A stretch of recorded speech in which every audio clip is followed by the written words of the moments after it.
আমাদের মনোহরদী বেলাপুরের মধ্যে বর্তমানে দেখতেছি ৩ জন মনোনয়ন প্রত্যাশী। এর মধ্যে জুয়েল ভাই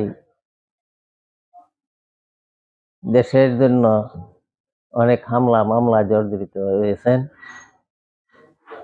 তিনি মানুষের পাশে দাঁড়ানো ছিলেন, এখনো রয়েছে।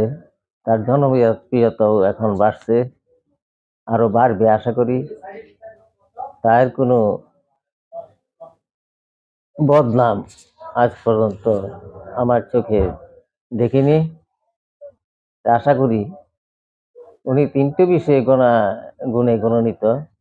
একটি হলো মানুষের পাশে দুর্দিনে আসে, তারপরে জনপ্রিয়তা বেশি, তারপরে ওনার কোনো বদনাম আজ পর্যন্ত শুনি না।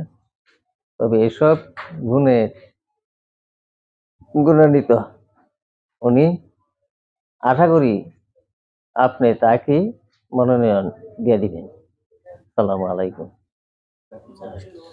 সুপ্রিয় দর্শক, আপনি এই মুহূর্তে আপনার নামটা পরিচয়টা একটু দিতেন।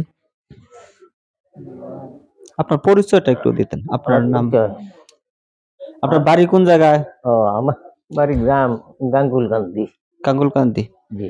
এই ইউনিয়ন লেবুতলা, থানা মনোহরদী, জেলা নরসিংদী। সুপ্রিয় দর্শক, আপনার নাম জানি কি? আমার নাম সিরাজউদ্দিন। সিরাজউদ্দিন, ওনার কাছ থেকে আমরা এই মুহূর্তে মূল্যবান কথা আমরা শুনলাম।